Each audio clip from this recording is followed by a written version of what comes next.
सभी को जय जिनेंद्र।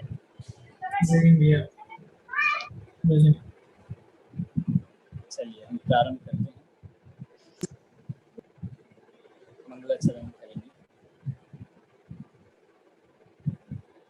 नमो अरिहन्ताणं नमो सिद्धाणं नमो आयर्याणं नमो वज्रायाणं नमो लोये सर्वसागुणम्।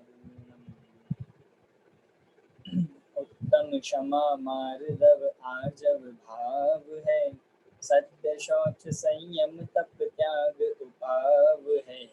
आकिंचन ब्रह्मचर्य धर्म दश सार है, चहुगति दुख ते काढ़ी मुक्ति करतार है। सभी को जय जिनेंद्र। जी सब आप अपनी वीडियोज ऑन कर लीजिए। सभी आशा करते हैं कि आपके 10 लक्षण पर मंगलमय चल रहे होंगे, मंगलमय बीत रहे होंगे और आपके आराधना के पर्व, आराधना के दिन संयम और साधना से बीत रहे होंगे। अपनी चर्चा भी वॉइस आ रही है क्या ठीक, या कम आ रही है? भैया थोड़ा कम आ रही है आवाज। कम आ रही वॉइस है? कम आ रही है आपकी। एक बार मैं चेक कर, कैसी आ रही है? अभी सही रही सही है। अब अभी थोड़ा सा पिच बढ़ जाएगी तो आवाज आ जाएगी। तो अपनी 10 लक्षण पर्व की, धर्म के 10 लक्षण वाली पुस्तक के आधार से हम यहाँ चर्चा कर रहे हैं। ये अपने 10 धर्म पर्व चल रहे हैं।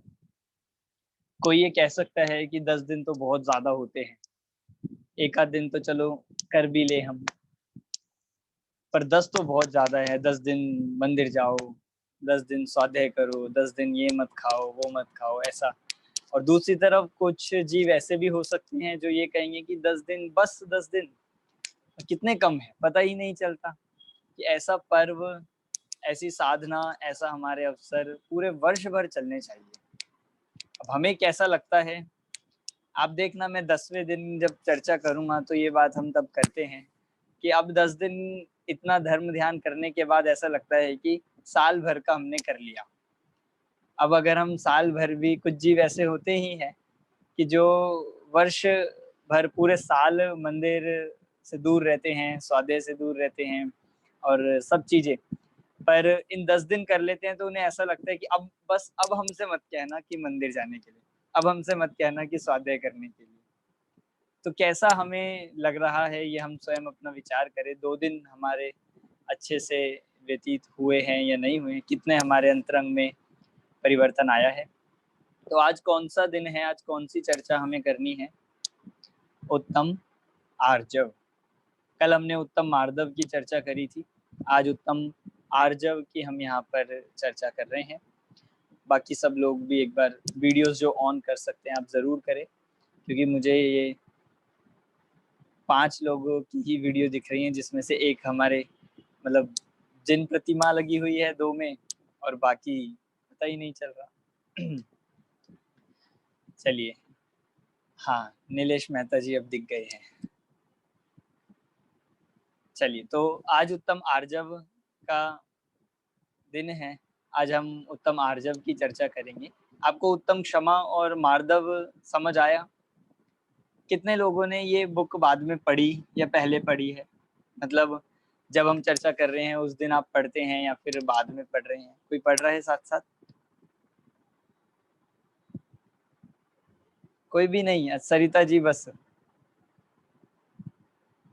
रजनी जी, बहुत अच्छी बात है जो पढ़ रहे हैं। और नहीं भी पढ़ रहे हैं आप लोग तो आप यहाँ तो समझ ही रहे हैं, पर मैं सभी के लिए कहूँगा कि आप ये बुक जरूर पढ़ें, क्योंकि हम कुछ चर्चाएं जो हम करते हैं वो आगे पीछे से आधी अधूरी भी हो जाती है कई बार, पर इस पुस्तक में जब आप देखोगे तो आपको बहुत वो बिल्कुल व्यवस्थित मिलेगा और बहुत अच्छा लगेगा। मतलब हम जब, हमारे जब ये कोर्स में थी, स्मारक के टाइम पे जब हम पढ़ते थे वरिष्ठ उपाध्याय में, तब हमने भी, क्योंकि एक साथ पूरी बुक पढ़ते हैं तो 200 पेज एकदम बहुत ज्यादा लगते हैं, पर हम एक दिन में यदि हम एक धर्म को पढ़ लेते हैं तो वो लगभग 18 से 20 पेज का होता है और वो बहुत आसानी से आधे घंटे के अंदर पढ़ा जाता है। तो हम इस तरह से 10 दिन में 10 मतलब अपना पर्व भी सिद्ध हो जाए और अपना ये कोर्स का भी चलता रहे, तो हम इस तरह से कर सकते हैं। हर दिन हम इसको साथ साथ पढ़ते रहें। चलिए, तो अपना उत्तम आर्जव, उत्तम क्षमा कौन सी कषाय के अभाव में था? क्रोध कषाय के। उत्तम मार्दव कौन सी कषाय के अभाव में था? मान कषाय के अभाव में। घमंड, अहंकार, ये सब हमने कल पढ़ा था। आज है उत्तम आर्जव, कौन सी कषाय के अभाव में होता है? तो ये कहा है जिस क्रम में कषाय हैं उसी क्रम में ये हमारे मतलब धर्मों का स्वरूप, मतलब धर्मों का भी उसी क्रम में आया है। जैसे क्रोध, मान, माया, तीसरी कषाय माया है, तो यहाँ तीसरा धर्म भी ऐसा प्रसंग बना कि तीसरा धर्म भी कौन सा है? उत्तम आर्जव है।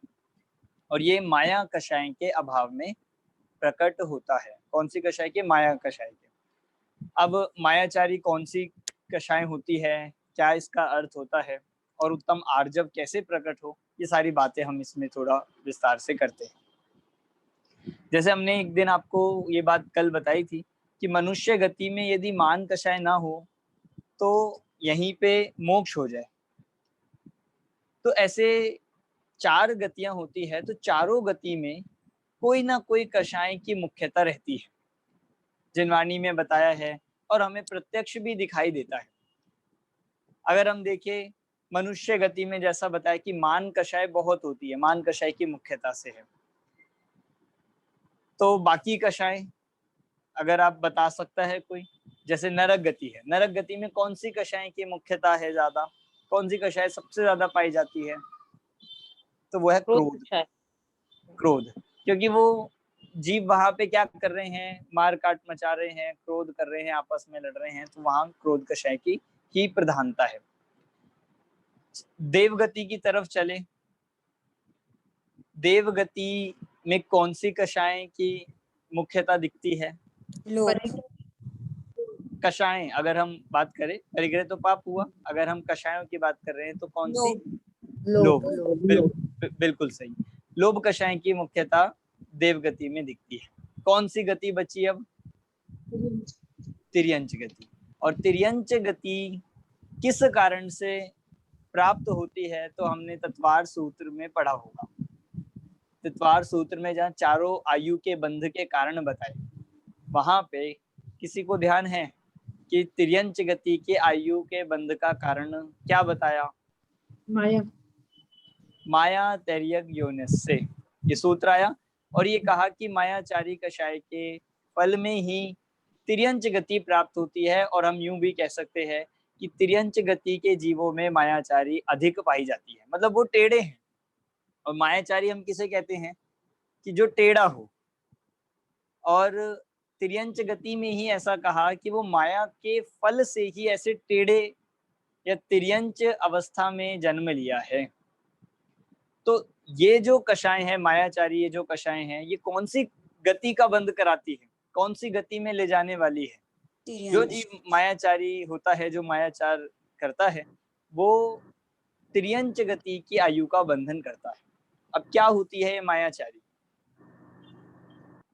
बाल बोध में जब हम बच्चों को समझाते हैं, पढ़ाते हैं, तो मायाचारी की क्या परिभाषा आती है, कोई बताएगा? जैसा है वैसा नहीं कहना। जैसा है वैसा नहीं कहना, ये तो असत्य भी हो सकता है। ये तो हमने झूठ पाप में भी पढ़ा है। आप हैंड्रेज, हाँ कोई बोल रहा है? मन वचन काया कि एक रूपता ना होना वो माया है। बिल्कुल सही। मन वचन काय की एक रूपता ना होना, इसको मैं दूसरे भाषा में कहूँ, मन में कुछ, वचन में कुछ और काया में कुछ, इसका नाम है मायाचारी। इसको हम दूसरे शब्दों में कहते हैं छल कपट। छल कपट हम इसमें करेंगे अभी डिटेल में बात। तो सामान्य शब्द अर्थ है मायाचारी, और जिसको हम छल कपट कहते हैं, और इसका अर्थ क्या है? मन में कुछ, वचन में कुछ और काया कुछ। मतलब मायाचारी जीव होता कैसा है? सोचता कुछ और है, बोलता और ही कुछ है। और करने की जब बात आती है तो कुछ अलग ही करता है। तो जहां ये तीनों की विरूपता है, तीनों की भिन्नता है, वहीं मायाचारी खड़ी होती है। और जहां आर्जव है, आर्जव किसे कहा है? जैसे मार्दव का अर्थ था कोमलता, ऐसे आर्जव शब्द बना है ऋजुता, और ऋजुता का अर्थ होता है सरलता। मतलब सरल और बिल्कुल जो निष्कपट भाव है, उसी का नाम है आर्जव। और यहाँ उत्तम आर्जव धर्म की ही हम यहाँ पे बात आज करने वाले हैं। तो जितनी भी कुटिलता है, दूसरों को धोखा देने संबंधी, ठगने संबंधी, ये सारी चीजें मायाचार में आती है। इसकी बात हम आगे करने वाले ही हैं। तो वास्तविक उत्तम आर्जव धर्म, पहले अगर हम निश्चय उत्तम आर्जव की बात करें, तो जो आत्मा के स्वभाव को समझकर, आत्मा के स्वरूप को समझकर, या कहे वस्तु स्वरूप को समझकर ही उत्तम आर्जव धर्म प्रकट होता है। इसको एक तरह से अगर मैं कहूं, वस्तु स्वरूप के विरुद्ध सोचना, उससे उल्टा सोचना, ये सब मायाचारी है। अभी मैं इसको पूरा समझाऊंगा क्या इसमें बात है। और वस्तु स्वरूप के अनुकूल सोचना, मतलब जैसा स्वरूप है वैसा सोचना, वैसा बोलना, वैसा करना, ये है उत्तम आर्जव, ये है ऋजुता, सरलता। अब आज क्या होता है, आज तो हम सरल जीवों को, जो बहुत सरल से होते हैं, उनको हम बहुत कमजोर मानते हैं। मतलब सरलता आज हमें कैसी लगने लगी है, यहाँ तो सरलता को गुण कहा जा रहा है, धर्म माना जा रहा है, और ये गुण है। और आज लोग की अगर हम दृष्टि डालते हैं तो ऐसा लगता है कि भाई जो बहुत सरल व्यक्ति होते हैं उन्हें तो सब लूटते हैं। तो सरल होना अच्छी बात नहीं है, सरल नहीं होना चाहिए, हमें थोड़ा चालाक होना ही चाहिए। लोग ऐसा बोलते हैं कि आज के हमें टाइम में सरवाइव करना है, आज हमें रहना है, तो सीधे साधे बनकर नहीं रहना पड़ेगा, थोड़ी कुटिलता तो होनी ही चाहिए, थोड़ी मतलब मायाचारी तो जरूरी है। बताइए सरिता जी, जरूरी है या नहीं? अनम्यूट कीजिए, अनम्यूट। सर व्यवहार से कभी कभी ऐसा लगता है कि होना चाहिए, क्योंकि सरवाइव करना बहुत मुश्किल होता है, लेकिन नहीं नहीं। मतलब सरिता जी को तो ये बात लग रही है, बाकी देखो उन्होंने बहुत अच्छी बात है, उन्होंने जो लगता है वो कहा। क्योंकि हो सकता है जितने हमारे पास यहाँ उपस्थित लोग हैं या बाकी भी जो हैं, लगता सबको है, पर अभी मैं पूछूंगा तो बोलेगा कोई नहीं, सब कहेंगे कि नहीं, कुटिलता तो खराब चीज है और सरल होना अच्छी बात है। पर लगता क्या है अंदर में कि नहीं, अंदर में तो यही चलता रहता है कि आज अगर हम सीधे बन गए या सीधे हो गए, सीधे रह गए, तो हमें लोग बेवकूफ समझेंगे, लोग हमें कुछ मानेंगे ही नहीं, और हमें लूट लेंगे, ठग लेंगे। तो मायाचारी तो करनी पड़ती है। आशीष जी, आप मना कर रहे थे जब सरिता जी कह रही थी। मैं कह रहा था बिल्कुल सही बात है, सरल रहना चाहिए और जीवन में यही हाँ, स्वभाव। ये तो आपने आदर्श बात बता दी, मतलब जो करना चाहिए। पर लगता कैसा है आज हम, जैसे अंदर से सरिता जी के अंदर से बात निकली कि भाई सरवाइव करना है तो जरूरी है, पर क्या किसी हम कषाय, प्रयासरत हैं इसी तरफ, मतलब कोशिश करते हैं सरल स्वभाव उसको जानने की, समझने की, ऐसा ही पढ़ने मन व्यवहार में भी हो ऐसा। अनिका जी आपने हैंड रेज किया है। मैंने हैंड अश्विनी को। तो इसमें जैसे कि पहले जरूर हमें ऐसा लगता था कि ये बहुत ज़रूरी है, क्योंकि उसी तरह की दुनिया को हम उसी परिप्रेक्ष्य में देखते थे। बट जब से अब हमने सरलता की नज़र से देखना शुरू किया है, तो हमें ऐसा लगता है कि अब वैसी अपॉर्चुनिटीज़ ही मतलब चेंज हो गई, अब सिचुएशंस ही चेंज होके आती हैं हमारे पास अपने आप ही। हम पहले से अगर मन बना लेते हैं कि हम सरल ही रहेंगे जैसी भी स्थिति आए, तो स्थिति ही ऐसी आ रही है कि हमें कपट करने की ज़रूरत ही नहीं पड़ रही। ये चीज़ें मैंने लाइफ में एक्सपीरियंस करी, तो ये मैं शेयर करना चाह रहा था। बिल्कुल सही बात है। और मतलब पर हाँ, जैसा हम अनुभव करते हैं वो बहुत अच्छी बात है, आप ऐसा करते हैं बहुत अच्छी बात है।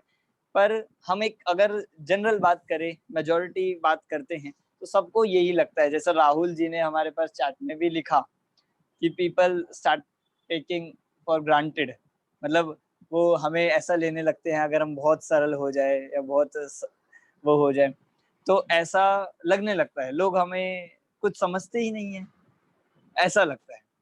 तो क्या मैं कुछ यहाँ, कहूँ? हाँ जी कहिए।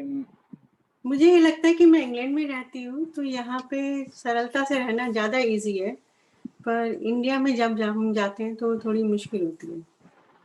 अच्छा, तो देखिए मतलब अब पर्सनल एक्सपीरियंस हो सकते हैं कि कैसा द्रव्य क्षेत्र काल भाव है वहाँ के, वो सब अलग है कि भाई इंडिया के यहाँ अलग है। पर अगर हम इन कषाय की बात करें तो मायाचारी कषाय हर जगह दुखकारी ही है। कोई क्षेत्र ऐसा नहीं है जहाँ पे ये कहा जाएगा कि नहीं यहाँ मायाचारी अच्छी है, या कोई जीव ऐसा नहीं है जिसके लिए कहा जाए कि भाई नहीं आपके लिए सही है। हमें क्या लगता है कि व्यापार करेंगे, बिजनेस करेंगे तो मायाचारी तो चाहिए बिल्कुल, उसके बिना तो हो ही नहीं सकता। पर क्या ऐसा नियम बना सकते हैं आप, मतलब हम अगर बहुत से व्यापार भी करते हैं तो क्या बिना मायाचारी के व्यापार नहीं किया जा सकता? आप सोचिए। या बाकी भी इंडिया में हम पता नहीं। मतलब आपने तो इंडिया वालों को सबको एकदम यूं कह दिया कि सब ऐसे ही करते हैं, पर नहीं, देखिए सब लोगों को मुश्किल होती है वहाँ पे, मैंने ये देखा है। हाँ मतलब पर्सनल एक्सपीरियंस हो सकते हैं, पर कोई भी कषाय किसी क्षेत्र या कहीं भी वह सुखदायक नहीं है, दुखदायक ही है। और सरलता, ऋजुता प्रत्येक क्षेत्र में वह सुखकारी ही है, मतलब वह धर्म है।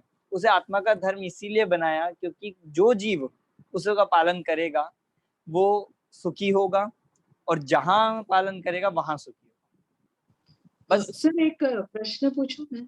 हाँ बताइए। तो ठीक सर, सरलता से रहना तो बहुत अच्छी चीज है और हम लोग चाहते भी हैं रहना सबसे मृदु और अच्छा, लेकिन फिर भी कभी कभी वो वैसे ही रहना शुरू कर देना तो सोसाइटी में रहना बहुत डिफिकल्ट हो जाता है फिर। तो इन्हें एक हमारे जो पोजीशन बन जाती है तो बहुत ही जैसे गिरे हुए, कुचले हुए व्यक्ति होते हैं। तो ऐसे में देखिए अब ये बात आपकी मैं समझा हूँ, पर इसमें हमें थोड़ा सा विचार करने की बात है, हम सरलता के नाम पे समझ क्या रहे हैं। मतलब सरलता गुण है। अब मैं एक एग्जांपल दूं, जैसे अपने मुनिराज हैं, वे उत्तम आर्जव धर्म के सरलता के धारक है और पूर्ण रूप से उनको प्रकट है। अब वे भी आर्जव है, उनके सरलता है, तो उनको देखकर हमें कैसा लगता है, या उनको देखकर एक जो उनका स्वरूप जानता होगा वो उनके देखकर कैसा विचार करता है उनके प्रति, कि भाई बहुत मतलब हीन है, कुचले हुए या कुछ बहुत नीचे हैं, ऐसा तो नहीं मानते। नहीं, जो उनका स्वरूप जानता होगा वो उनकी मतलब जो उनका वास्तविक वैल्यू है, जो उनकी वैल्यू है, जो उनकी महिमा है, वो ही समझ पाएगा। जिसे सरलता का ही स्वरूप नहीं पता, आप उनके लिए कितने भी सरल बन जाओ तो उन्हें वो नहीं समझेगा। और दूसरी तरफ जिनके लिए हम कुटिल बन रहे हैं, जिनके लिए हम सोचते हैं कि हमें होना चाहिए, क्या वे उस लायक है, मतलब क्या वो हमें सही समझेंगे? तब भी ये हमें विचार करें। हम उनके लिए कुटिलता तो धारण कर ले, पर वो अपना उनकी मान्यता या उनका तो वैसा ही रहता है। तो ये बात किसी क्षेत्र या किसी जीव विशेष पे लागू नहीं होती है। इसलिए ये हमें समझना चाहिए कि ये धर्म कैसे है, सार्वजनिक है, सार्वभौमिक है और सार्वकालिक है। हर क्षेत्र में ये सुखकारी है, कल्याणकारी है, हर जीव के लिए कल्याणकारी है, और हर काल में ये धर्म सुखकारक ही है। अब थोड़ा सा हम छल कपट वाले जीव की दशा देखें, कैसी दशा है या कैसी दुर्दशा होती है, तो हमें समझ आएगा कि कुटिलता रखने लायक है या नहीं। हम एक मतलब हम कंफ्यूज हो जाते हैं एक स्मार्ट बनने में और एक क्लेवर बनने में। मतलब ये दो चीजें हम दोनों को मिक्स कर देते हैं। हमें लगता है कि स्मार्ट होना ही क्लेवरनेस है, मतलब क्लेवर होना जरूरी है, और हम उसे स्मार्ट के नाम पे करने लगते हैं। पर देखिए जो अभी आप कह रहे हैं कि सोसाइटी में रहना जरूरी है, सोसाइटी में रह नहीं पाते, रहने के लिए करना पड़ता है, तो उसके लिए हमें जैसा हम रह रहे हैं उस द्रव्य क्षेत्र काल भाव की जानकारी होना बहुत जरूरी है, उसके अनुसार चलना बहुत जरूरी है। पर ऐसा नियम नहीं है कि हम उसमें मायाचारी करें। मायाचारी जीव का क्या दशा होती है? मायाचारी करने वाला जीव, आप बड़ी से बड़ी छोटी सी भी मायाचारी होती है तो वो व्यक्ति शंकित बना रहता है। मतलब आप देखो, कोई भी हम कार्य में, अगर छोटा सा, अगर आप एग्जाम में भी चीटिंग करते हो तो क्या डर लगा रहता है? मतलब जब चीटिंग करते हैं उस समय कि पकड़े ना जाए, पकड़े ना जाए। कर ली तो भी अंदर अंदर ये थोड़ा थोड़ा लगता ही रहता है हमें, वो गिल्ट बना रहता है, शंका बनी रहती है कि कहीं हमने चीटिंग कर ली, पता ना लग जाए, पता ना लग जाए। तो कोई छोटी से छोटी भी जो मायाचारी होती है उसका फल क्या है? शंका। मतलब निरंतर उसमें टेंशन चलती रहती है। जो बड़े से बड़े व्यापार में या अन्य कार्यों में भी हम घर आदि के कार्यों में करते हैं, तो आप देखो ये हमने प्रैक्टिकल इसका अनुभव किया होगा कि जब हम मायाचारी करते हैं, जब जीव मायाचारी करता है, छल कपट करता है, तो वहां वो शांति से नहीं बैठ सकता। हर समय उसे डर बना रहता है, भयभीत रहता है कि किसी को पता ना लग जाए, किसी के सामने ना आ जाए। तो ये सबसे बड़ा भय है, मतलब सबसे बड़ा इस भय के कारण होने वाला दुख है। और जहां सरलता है वहां वो व्यक्ति बिल्कुल कैसा है कि भाई अपना दोष या अपना कोई चीज या अपनी वो प्रकट हो या ना हो, उसे कोई भय नहीं है, कोई दुख नहीं है। तो ये जो निरंतर आर्त परिणाम होते हैं, ये किसके कारण से हो? उस छल कपट के कारण। जैसे एक चोर है चोर भी जैसे चोरी करता है तो चोरी करके भी कैसा रहता है? मतलब निरंतर, जब तक वो बिल्कुल दूर ना चले जाए, ऐसा ना हो जाए, तब तक उसके मन में भी क्या बना रहता है? छल जो किया है उसके कारण से उसको शंका बनी रहती है और वो दुखी रहता है। अब ये तो छोटे छोटे केस आप देखो, हमें लगता है कि हम कर लेंगे, हम छुपा लेंगे, किसी को पता नहीं चलेगा, पर विचार करें कोई भी दोष छिपने वाला नहीं है। पहले मैंने क्लास में जब बात करी थी तो हमने एक चीज देखी थी कि हम चाहे भी तो कुछ बातें हैं या कोई भी चीज हमारे दोष है, वो 3 चीजों से तो कभी छुपते ही नहीं है। 3 चीजें तो मतलब 3 लोगों के या 3 के ज्ञान में वो हमेशा आती है, मतलब 3 बातें उसको देख रही है। क्या क्या था? सर मैं बोलूं? हाँ बताइए। एक तो हम स्वयं और वो केवल ज्ञानी, हाँ, एक तो स्वयं, तो उससे कभी नहीं छूटती। दूसरे केवल ज्ञानी, तो ही और पता है तो। हाँ तीसरा कोई बताएगा? तीसरा कोई बताएगा कि किन से छुपती ही नहीं है कोई भी हमारा पाप या कोई भी? तीसरा कर्म, तीसरा है हमारे बिल्कुल सही, कर्म। कर्म। हाँ, कुछ लोगों ने आंसर दिया है कर्म। तो आप ये समझिए, अब जो भी काम, अब आप इस बात को अगर इस फॉर्मूले को याद रखेंगे तो आप अब किसी भी परिस्थिति, हमें ऐसा लगता है कि हम छुपा के कर लेंगे या फिर हमारा दोष प्रकट नहीं आएगा, हमारा छल सामने नहीं आएगा, पर सामने आए बिना रहता ही नहीं है। सर्वज्ञ भगवान के ज्ञान में कौन सा छल कपट नहीं आया होगा? आपने जो 10 साल पहले एक छल कपट किया था जो किसी को पता नहीं चला, वो भी उनके ज्ञान में था। वर्तमान में जो कर रहे हैं वो भी उनके ज्ञान में आ रहा है, और भविष्य में भी जो करेंगे, जो अभी किया नहीं है, वो भी उनके ज्ञान में आ रहा है। तो अब आप छुपा के देखिए कि हम किस सबसे छुपा ले, संभव ही नहीं। दूसरा, हम स्वयं, कोई देखे ना देखे, हम तो देख ही रहे हैं। दोष हुआ है तो स्वयं की दृष्टि में तो वह अपराध हुआ, तो स्वयं वो दुखी होता ही है, और दुखी ना हो तो वो तो महाक्रूरता है। पर स्वयं के ज्ञान में तो वो बात झलक ही रही है। और सबसे, और जो निकट रहने वाले हैं कर्म, आप छुपा के देखिए कोई भी पाप, कोई भी मायाचारी, कोई भी कषाय, पर कर्म वर्गणाएं चारों ओर फैली है, और एकदम ऐसे कैमरे हैं कर्म के कि आप पे नजर रखे हुए।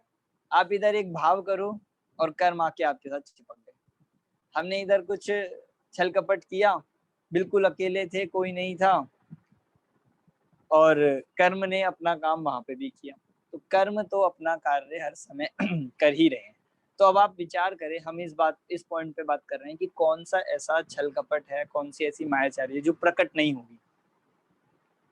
है कुछ ऐसा? पर आज हमने तो मतलब इसको एक गुण बना लिया है कि भाई गुण है, छल कपट मायाचारी होना चाहिए। आज के अगर हम परिप्रेक्ष्य में मायाचारी, जैसे अभी क्या कहा, मन में कुछ, वचन में कुछ और काया में कुछ, थोड़ा सा हम आगे चले इससे बात। आज के परिप्रेक्ष्य में अगर हम मायाचारी की बात करें तो क्या होती है कि जब हम प्रवचन सुनते हैं, जब हम क्लास में बैठते हैं, तो हम कहते हैं कि हाँ मैं आत्मा हूँ, कि कोई द्रव्य किसी का करता नहीं है, सब निश्चित है। तब हम ऐसी बातें करते हैं जब हम कहाँ बैठे हैं, मंदिर में, क्लास में, स्वाध्याय में, तब हम ये बातें करते हैं।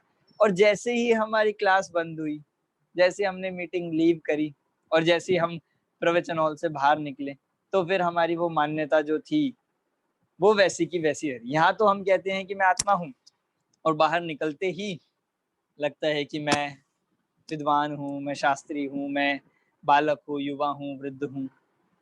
तो क्या ये छल कपट नहीं है क्या? यहाँ हम पूछेंगे आपका नाम क्या है, तो हम कहेंगे शुद्धात्मा मेरा नाम है। या हम जब पूछेंगे कि शरीर और आत्मा का क्या संबंध है, तो हम बताते हैं या हम बोलते हैं ऐसा कि कोई संबंध नहीं है, शरीर अलग है, आत्मा अलग है, पर मानते क्या है?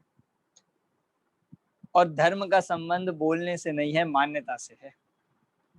आप बोलिए, मतलब बोलना ना तो धर्म है ना अधर्म है, क्योंकि वाणी गुण, तो वाणी जो धर्म है ये तो पुद्गल का धर्म है। हम ये उत्तम सत्य के दिन बात करेंगे, पर जब भी हम यहाँ बैठ के या ऐसे धर्म के माहौल में आके या धर्म के क्लासेस में आके ऐसी बात करें और माने वही या मान्यता वही रहती है, तो इसका नाम है आज के परिप्रेक्ष्य में छल कपट। अब आप सोचिए ये कितना होता है। हमें ऐसा लग सकता है कि भाई जो पहले वाली छल कपट का ही वो तो हम नहीं करते, हमारा काम ही नहीं पड़ता, हम तो बिल्कुल सही है। पर यहाँ बैठ के बड़ी बड़ी बातें करना, यहाँ बैठ के हम मतलब ऐसे ऐसे सिद्धांतों को बोलना या ऐसे चर्चा में दूसरों से कहना, पर मानते हम वही है, तो इसका नाम भी छल कपट है। ये धर्म के क्षेत्र में होने वाली छल कपट है। मतलब हम धर्म के क्षेत्र में कर रहे हैं क्या, ये मायाचारी ही तो हुई।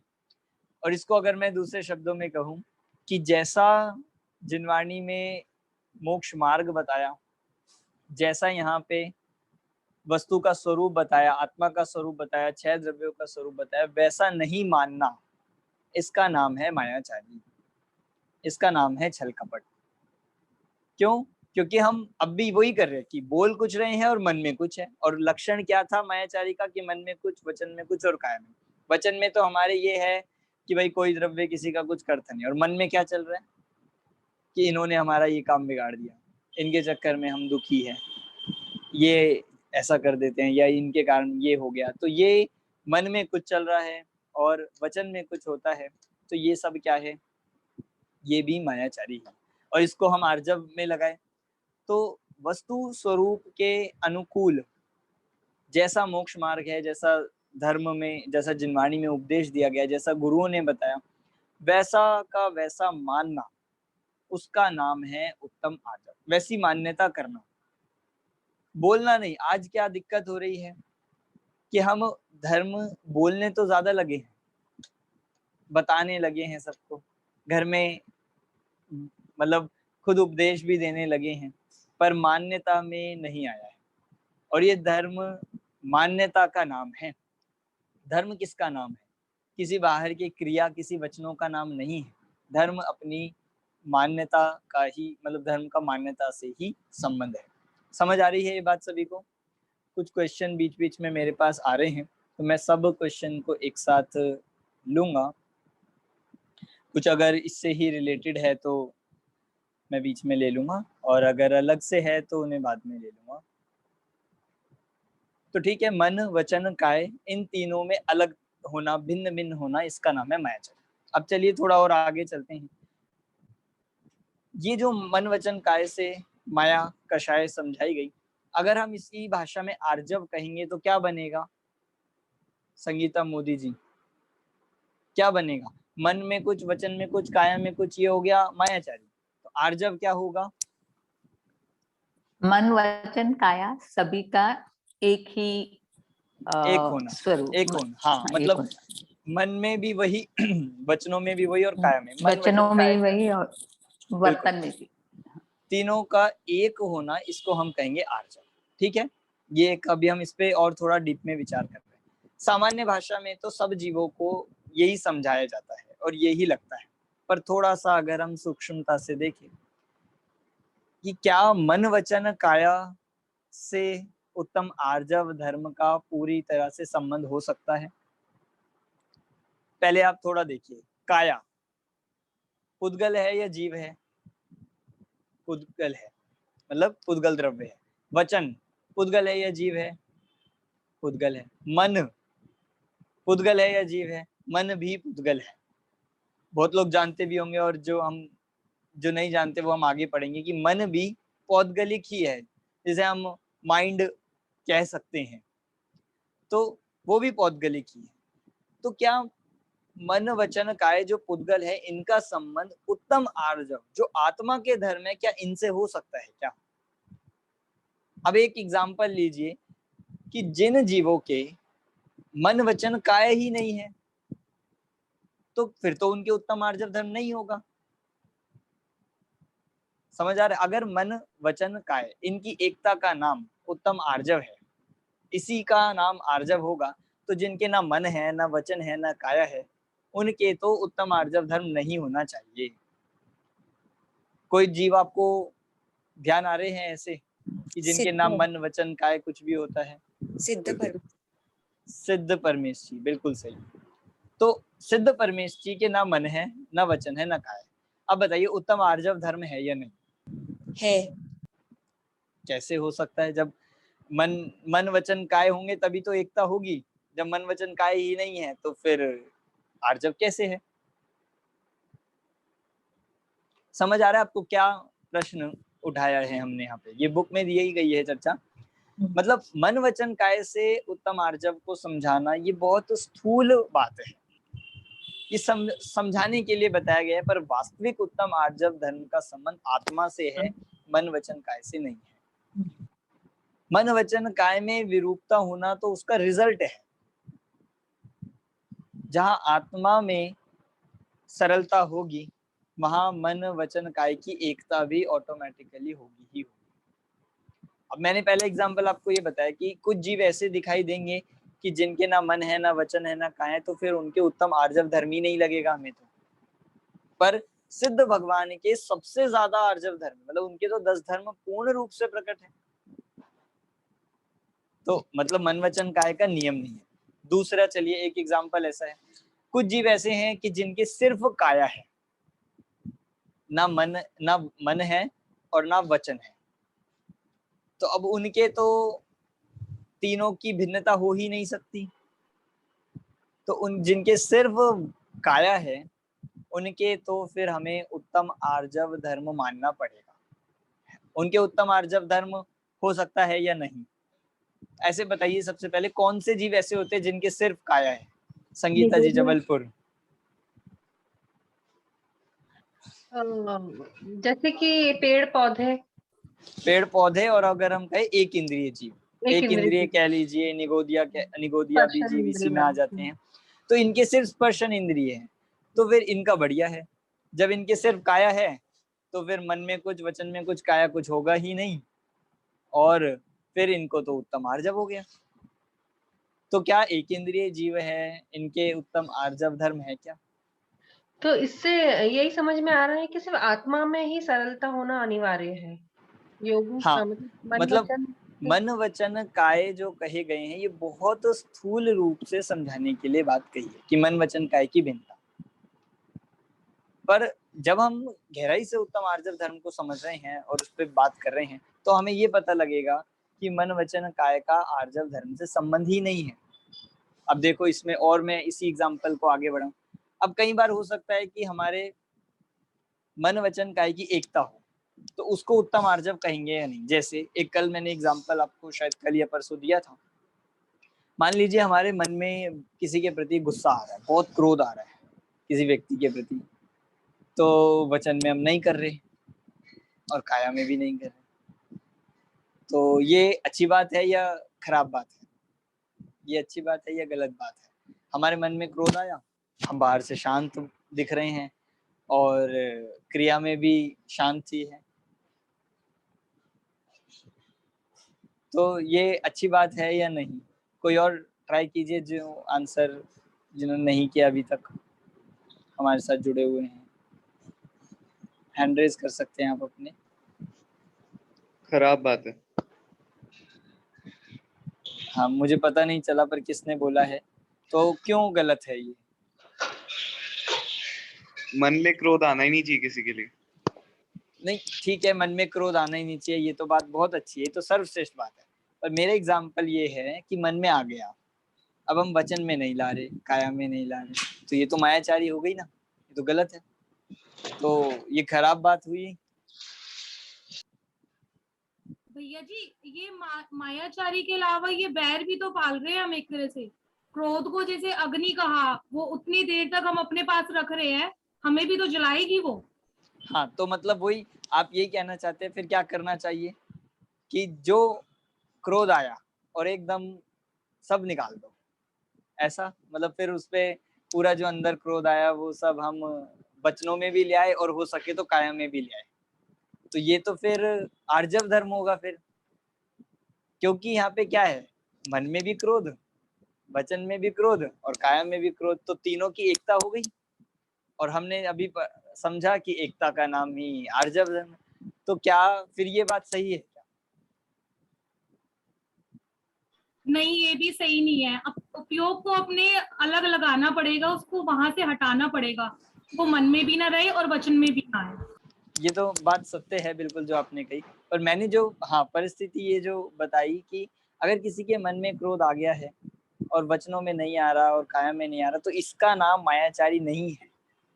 क्रोध भी कषाय है। बिल्कुल, क्रोध स्वयं में कषाय है, तो वो भी छोड़ने लायक ही है, पर हमें इससे उल्टा अर्थ ये ग्रहण नहीं करना कि आपने बताया कि मन वचन काया की एकता होनी चाहिए, और एकता के नाम पे क्या करे कि किसी के मन में मतलब हमारे मन में किसी के प्रति बहुत बुरे भाव आ रहे तो जाके बोल दो, या फिर बोलना हुआ या कर दो कुछ कार्य करने के, तो ये तो हम तो, और लोग इसको गुण बताते हैं, कहते कि भाई हम तो बिल्कुल एकदम स्पष्ट है, जैसा अंदर है वैसे ही बाहर, हमारे तो मन में जो आता है हम बोल देते हैं, पर ये कोई अच्छी बात नहीं है कि जैसा हमारे मन में हम तो बोल देते हैं। बहुत लोग ऐसा कहते हैं कि हम तो भाई साफ स्पष्टवादी है, हम सीधी सीधी बात करते हैं, अब किसी को बुरी लग जाए तो हम क्या करें, हम करेंगे ये उत्तम सत्य में बात, पर इसका नाम उत्तम आर्जव नहीं है। अब इसका भाव क्या है, मन वचन काया की एकता, ये समझना होगा। इसका भाव ये है कि हम अपने मन को इतना पवित्र बनाए कि अगर मन में आई हुई बात वचनों में आ जाए तो किसी जीव को कोई दुख पीड़ा कोई दिक्कत ना हो, वचन में आई हुई बात काया में आ जाए तो भी किसी जीव को किसी प्रकार की पीड़ा ना हो। हम अपने मन को इतना पवित्र बनाएं, इतना मन को हम राग द्वेष आदि से मायाचारी से रहित बनाएं, इसका नाम है मन वचन काया की एकता। इसका नाम नहीं है कि हमें किसी को मन में विपरीत भाव आ रहे हैं तो काया में भी कर लें और वचन में भी कर लें, ये आर्जव नहीं है, ये तो उल्टा और कषाय ही है। समझ आया? तो जो ये बताया जाता है मन वचन काया की एकता का नाम उत्तम आर्जव है, उस एकता का भाव ये है कि हमारा मन भी बिल्कुल एकदम पवित्र होना चाहिए, वचन में अगर वो बात आ रही है तो वचनों में भी पवित्रता हो। आज उल्टा है, आज उल्टा हो रहा है। आज ऐसा है कि मन जीवों के सबसे ज्यादा अपवित्र है, मन में तो बहुत उल्टे सीधे विकारी भाव भरे हैं, बस वचनों में नहीं ला रहे हैं। और ऐसा है कि अगर वो वचनों में आ जाएं तो बहुत झगड़े हो जाए, और काया में आ गई तो बस पूरा प्रलय ही आ जाए, ऐसे ऐसे भाव लोग मन में लेके घूम रहे हैं। तो फिर ऐसे में इसका नाम मन वचन काया की एकता संभव नहीं है। तो इसका भाव ये कहा, एक छंद भी हम पूजन में पढ़ते हैं कि जो हम दिगंबर मुनिराजों के लिए एक देवशास गुरु की पूजन में आया है, दिन रात आत्मा का चिंतन, मृदु संभाषण में वही कथन, निर्वस्त्र दिगंबर काया से भी प्रकट हो रहा अंतर्मन। सबने सुनी होगी, ये पूजन की पंक्ति है। देवशास गुरु पूजन में गुरुओं के लिए ये बात कही गई है कि कैसे होते हैं गुरु, जो उत्तम आर्जव के धारी हैं, वास्तविक में पूर्ण रूप से तो वही है। कैसे होते हैं कि दिन रात उनके मन में भी क्या चलता है, आत्मा का चिंतन। संभाषण में मतलब वचनों में, भाषण में भी क्या आता है, वही आता है। और काया में भी निर्वस्त्र दिगंबर काया, मतलब काया से भी वो ही आत्मा और वीतरागता का ही वे पोषण करते हैं। किसी भी प्रकार से उनके मन वचन काय की विरूपता नहीं दिखती। तो ये कब पॉसिबल है, जब मन इतना पवित्र हो। समझ आ रही है बात? आगम जैन आप कुछ पूछ रहे हैं?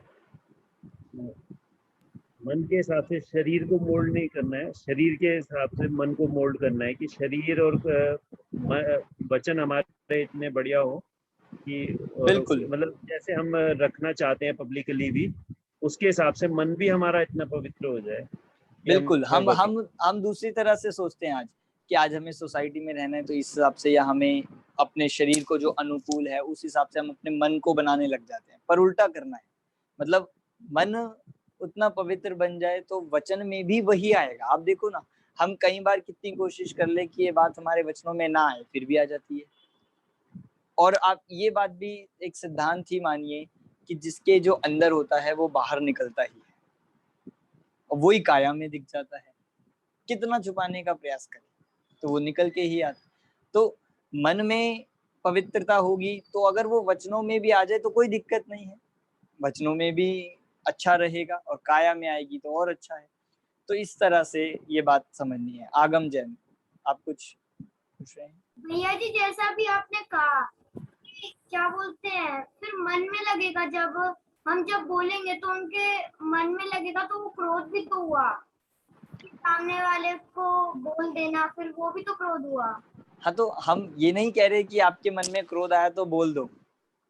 हमें तो जो मन में क्रोध आया उसी को वहीं मिटा देना है, मतलब उसी को वहीं अभाव करने का प्रयास करना है। ये मतलब ये अच्छी बात है। कोई ये कहेगा कि मन में रखो, दबाओ, तो फिर वो वाली बात है जो आपकी उधर से आवाज आई थी कि वो बैर बन जाएगा, तो वो भी ठीक नहीं है। और कोई कहेगा कि नहीं आप तो एकदम निकाल दो, जो है अंदर सब बोल दो, तो वो भी ठीक नहीं है। हमें उस क्रोध का अभाव करना है, ना तो उसे दबाना है और ना उसे प्रकट करना है। तो ये धर्म हमें कषायों का अभाव करना सिखाते हैं। ये हमारे जीवन को एक नई दिशा, मतलब जिसे हम कहे कि हमारे जीवन अंतरंग और बहिरंग जीवन को बदलने वाले ये धर्म हैं। मतलब जीवन में परिवर्तन आ जाए, अंतरंग से बहिरंग का ही संबंध है। तो जिसके अंतरंग में कषायों का अभाव होगा, बहिरंग में भी उन्हीं के सरलता संभव है। जैसे इसके लिए एक एग्जाम्पल आया है कि भाई जैसे टेढ़ी मयान में सीधी तलवार प्रवेश नहीं कर सकती। मतलब अगर जो तलवार रखने का होता है, जैसे आपने देखा होगा तलवार रखने का या अन्य कोई भी चीज, तो यदि उसका जो केस होता है, यदि उसको रखने की जो वो होता है उसे मोड़ दिया जाए और तलवार सीधी हो तो जाएगी क्या? नहीं जा सकती। जैसा कल हमने देखा था कि अगर विद्या प्राप्त करनी है तो अहंकार का अभाव होना जरूरी है, तभी अंदर में प्रवेश कर पाई। ऐसे यहाँ पे करे, जहाँ टेढ़ापन है, जहाँ मायाचारी है, जहाँ छल कपट है, वहां ज्ञान, वहां विद्या भी प्रवेश नहीं कर सकती। जैसे हमने कहा था पहले कि क्रोधी जीव अंधा होता है, मानी जीव बहरा होता है। मतलब मानी को कुछ समझ में नहीं आता। और मायाचारी के लिए भी इस तरह प्रयोग किया जाता है कि मायाचारी जीव भी बहरे के समान है, मतलब वह कुछ विचार नहीं करता। मायाचारी के लिए कहा कि वो बिल्कुल अपने आप को ऐसा मानता है कि मैं सबसे ज्यादा चतुर, और उस चतुराई के कारण वह वर्तमान में भी दुखी रहता है और आगामी काल में भी तिर्यंच आदि गति का बंधन करता है। और लगता क्या है कि हमने तो देखो मूर्ख बना दिया, हमने तो उन्हें ठग लिया। अब देखो हम थोड़ा प्रैक्टिकल और देखें कि आज हम प्रत्यक्ष तो नहीं करते, पर हम बाकी चीजों में कहीं ना कहीं छल कपट, कहीं ना कहीं मायाचारी करते हैं। जैसे लोग बिजली, जैसे हमने जब 5 पाप वाला चैप्टर पढ़ा था तो चोरी के संबंध में बात करी थी कि परोक्ष रूप से करते हैं कि भाई बिजली चुराते हैं, मतलब इलेक्ट्रिसिटी का भी जितना आता है, या लोग चोरी करते हैं, तो उस तरह से ट्रेन में बहुत इस तरह होता है कि भाई गए थे 5 जने, टिकट ली 4 और एक को ऐसे ही घुसा दिया, एक को ऐसे ही कर दिया, तो हम बहुत खुश होते हैं, आज तो मजा आ गया, आज हमने क्या पागल बनाया उसको, आज तो उसे दिखा ही नहीं, हमने बस एज कम बता दी या ऐसा कर दिया, ऐसा कर दिया। तो ये सारी चीजें हम और कषाय करते हैं, और कषाय हमें करके, मायाचारी करके ऐसा लगता है कि बहुत बढ़िया, बहुत अच्छा काम किया। पर पहले तो कषाय होना दोष है, और कषायों को अच्छा मानना ये महादोष है। तो ये व्यवहारिक जीवन में हम और देखिए कहाँ हमारे इस तरह की मायाचारी पाई जाती है, और ये मायाचार कहीं भी हो तो वह दुख कारक ही है। ऐसे मायाचार का अभाव हमें हर संभव प्रयास से करना चाहिए। ये धर्म हमें उत्तम आर्जव ये सिखाता है। मायाचारी, अब छोटी से छोटी भी मायाचार, माया को शल्य कहा है, शल्य कहा। शल्य क्या होती है? जैसे आपकी पूरी बॉडी में एक हल्की सी, आपने देखा होगा कहीं लकड़ी की फांस होती है, जब लकड़ी की जो निकलती है हल्की सी जो फांस, अगर वो आपके चुभ जाए, वो होती तो छोटी सी है, कितनी सी, मतलब 1 सेंटीमीटर की भी नहीं होती, और वो जब घुस जाती है तो कैसा लगता है? मजा आता है क्या? नहीं। जब तक वो रहती है तब तक पीड़ा, तब तक दुख चलता रहता है, और जितनी देर रहती है उतना उतना वो बढ़ जाती है, उतना उतना वो पक जाता है, दुख बढ़ता चला जाता है। इसे कहते हैं शल्य। ऐसे ही मायाचारी एक शल्य है। माया जहां होगी वहां हमारा लौकिक जीवन हो, पारिवारिक जीवन हो, अपने मित्र आदि हो, जहां मायाचारी है, जहां छल कपट है, वहां पे दुख ही होता है, और वह दुख निरंतर पीड़ादायक है, इसलिए माया को शल्य कहा गया है। मायाचारी जीव निरंतर सशंकित रहता है, निरंतर दुखी रहता है, इसलिए माया कषाय अभाव करने योग्य ही है। समझ आ रही है बात आप सभी? और इस माया के अभाव में ही उत्तम आर्जव धर्म प्रकट होता है। तो ये सारी बातें इस बुक के आधार से थोड़ी बहुत हमने यहाँ पे की है। कुछ जो प्रश्न मेरे पास यहाँ पे आए हैं, थोड़ा सा मैं उन बातों को भी देख लेता हूँ। हाँ, जैसे पहला ये प्रश्न था कि सच छुपाना भी मायाचारी है क्या? सच छुपाना मायाचारी है क्या? तो ये हम असत्य के भेद जब पढ़ते हैं, तो असत्य के भेदों में एक आता है कि सत्य का मतलब छुपाना, सत्य को प्रकट ना करना, तो इसको ही सच को छुपाना, ये झूठ ही है, मतलब पाप ही है। तो इसलिए उसे भी हम मायाचारी कह सकते हैं, कोई ऐसा वो नहीं है दिक्कत। फिर एक प्रश्न ये आया है,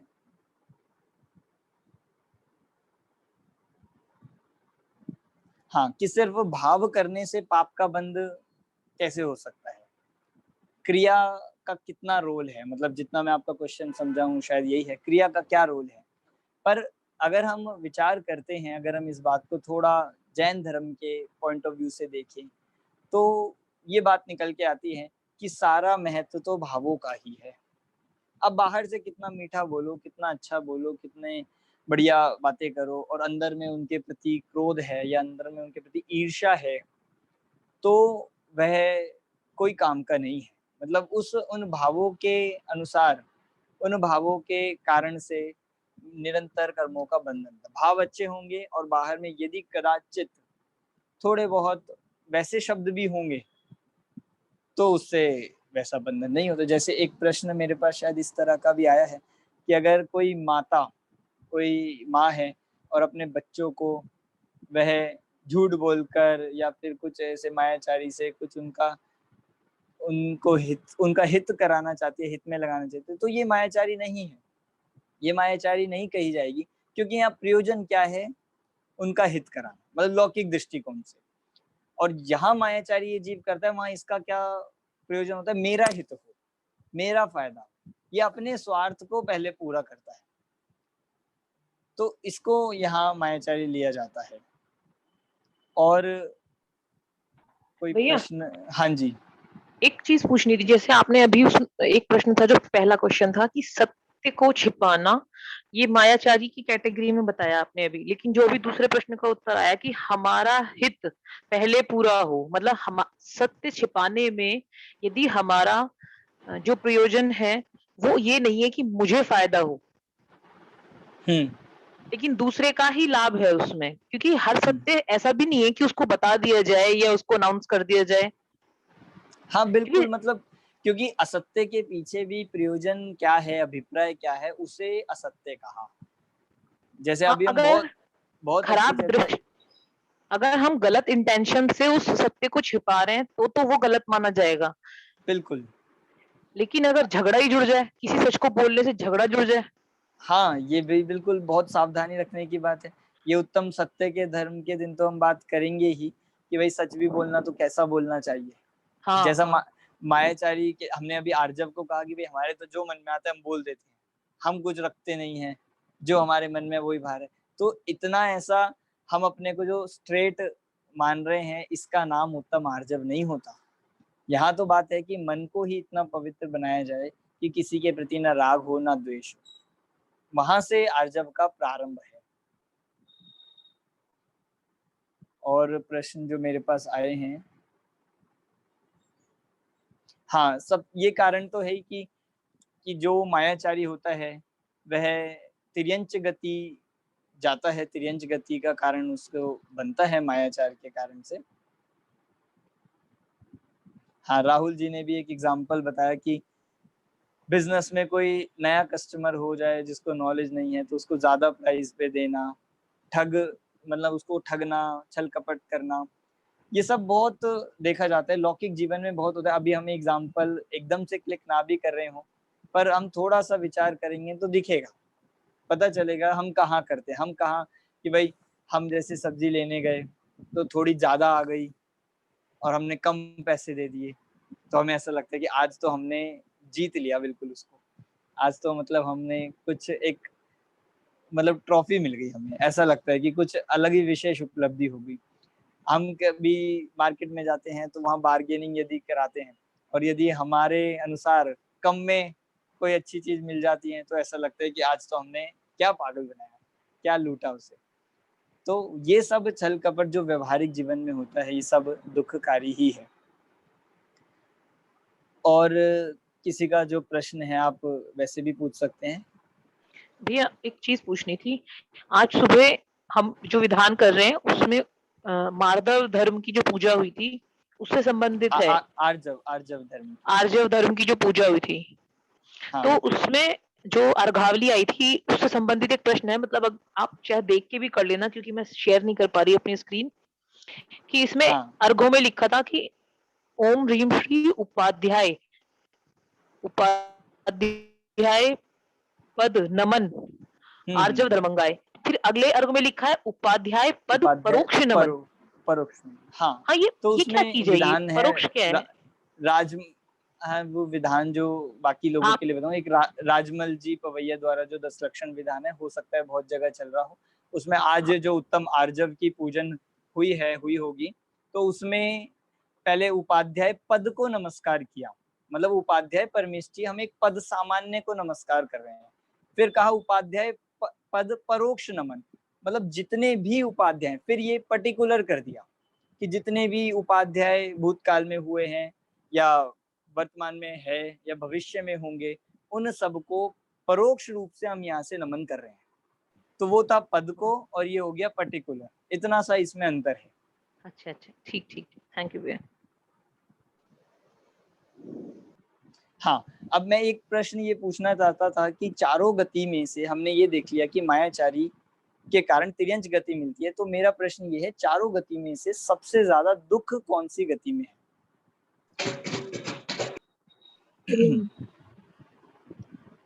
आप हैंड रेज कीजिए, मैं कारण भी पूछूंगा। सर सभी गतियों में नहीं, सभी गति में दुख है, ये तो बात सत्य है, पर सबसे ज्यादा तो किसी में हम कंपेयर तो कर सकते हैं। देवगति। देवगति में सबसे ज्यादा दुख है।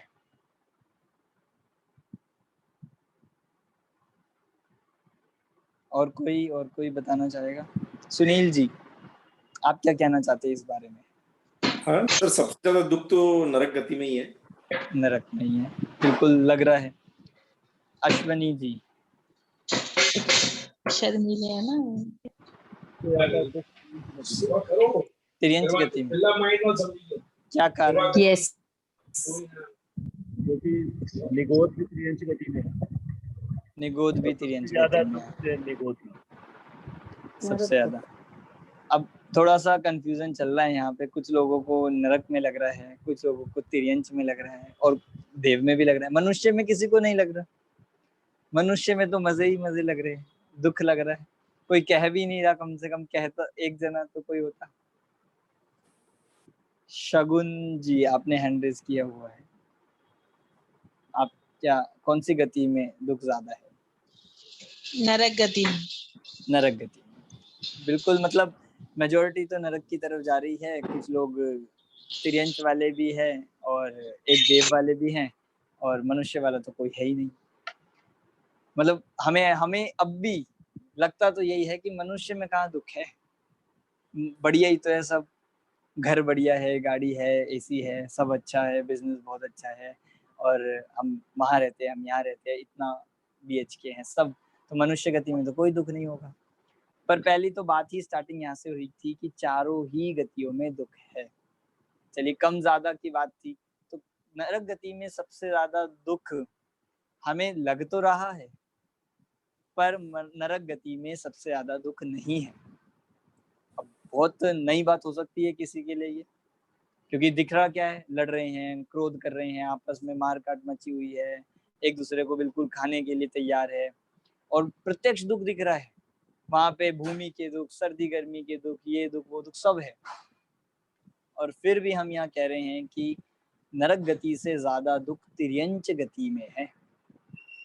और इसका कारण एकमात्र यही है कि तिर्यंच गति में जो एक इंद्रिय जीव या फिर निगोदिया जीव जो पाए जाते हैं, वो सबसे ज्यादा दुखी है, अनंत दुखी है।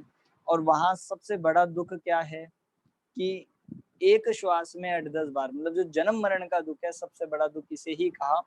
और इस दुख के कारण ही ये जीव जो, मतलब इस दुख के कारण ही तिर्यंच गति को सबसे ज्यादा दुखदायी कहा। ठीक है, तो अब हमें ये बिल्कुल क्लियर होना चाहिए। ये बात मैंने गति वाले चैप्टर में भी बताई थी कि 4 गतियों में से सबसे ज्यादा दुख कौन सी गति में, और इसका लॉजिक यही है। भैया जी, ये है क्या कि वो एक श्वास में 8-10 बार, इसी का ही है क्या जन्म हाँ, मरण मतलब होता है? हाँ, कि कारण क्योंकि वहां निगोदिया है, और दूसरा निगोदिया जीव उसमें पाए जाते हैं तिर्यंच में, एक तो ये, और दूसरा सबसे ज्यादा काल भी तिर्यंच गति का ही। नरक की मैक्सिमम आयु भी कितनी है कि हम 10,000 वर्ष से लेके कितने सागर, कि भाई 84 सागर, इतना लगभग, मतलब कितनी भी हम देखें। पर तिर्यंच में तो अनंत काल ये जीव एक इंद्रियों में लंबे समय तक बिता देता है। तो इस तरह से सबसे ज्यादा दुख जो कहा गया, 33 सागर नरक की जो उत्कृष्ट है, तो ये सबसे ज्यादा काल भी यदि हम बात करते हैं तो तिर्यंच गति में है, और दुख भी जन्म मरण वही है, इसलिए सबसे ज्यादा दुख वहीं कहा। तो ये बातें हम इससे जोड़ सकते हैं। इसीलिए माया कषाय को सबसे ज्यादा हम हानिकारक, दुखदायक समझना चाहिए। और सबसे बड़ी बात यह है कि ये मायाचारी कषाय है या कोई भी कषाय, हमें कषाय ही नहीं लगती है, कषाय नहीं लगती है। जैसे इसके लिए एक बुक में एग्जाम्पल दिया है एक बस लास्ट एग्जाम्पल देके मैं बात पूरी करता हूँ। एक क्वेश्चन मेरे पास ये आया, मैं वो पहले ले देता हूँ कि हाँ, ये 4 संज्ञाएं हैं, आहार, भय, मैथुन, परिग्रह, इनका नाम 4 संज्ञा है। दूसरा, भाव मरण और मायाचार में क्या डिफरेंस हुआ? भाव मरण और मायाचार किसे कहते हैं? भाव मरण, जिनका क्वेश्चन है मैं उनसे ही पूछना चाहूंगा।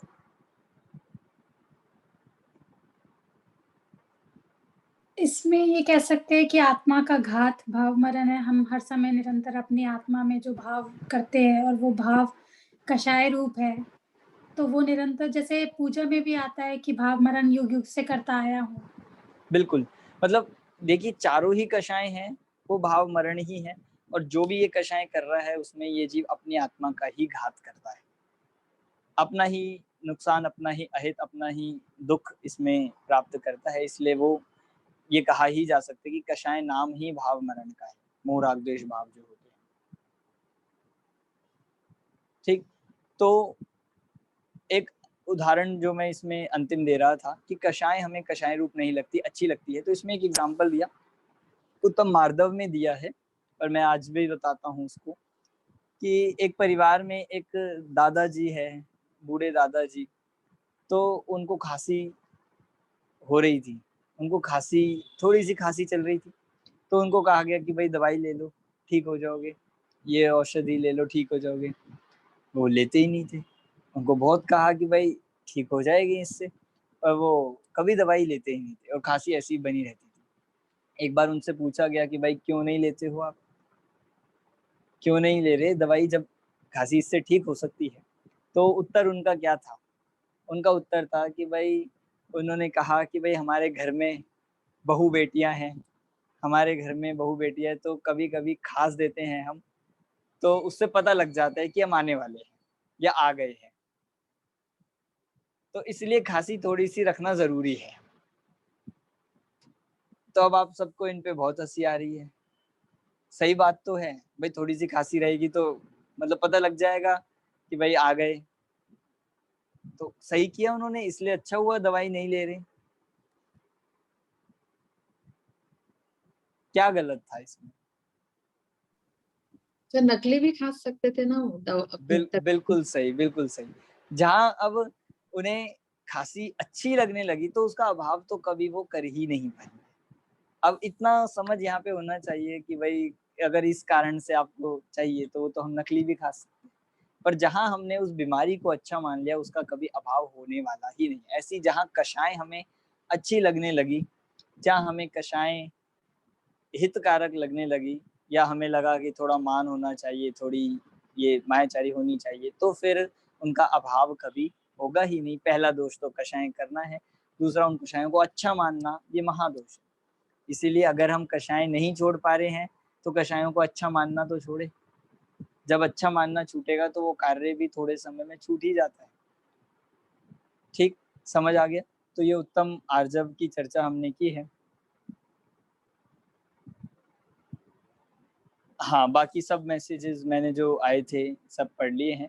कुछ अगर किसी का रह गया होगा कोई प्रश्न तो आप अलग से पूछ सकते हैं। आशीष जी आप पूछिए, फिर हम चर्चा। भैया ये चुगली करना और निंदा करना ये भी इसी में आ जाता है क्या?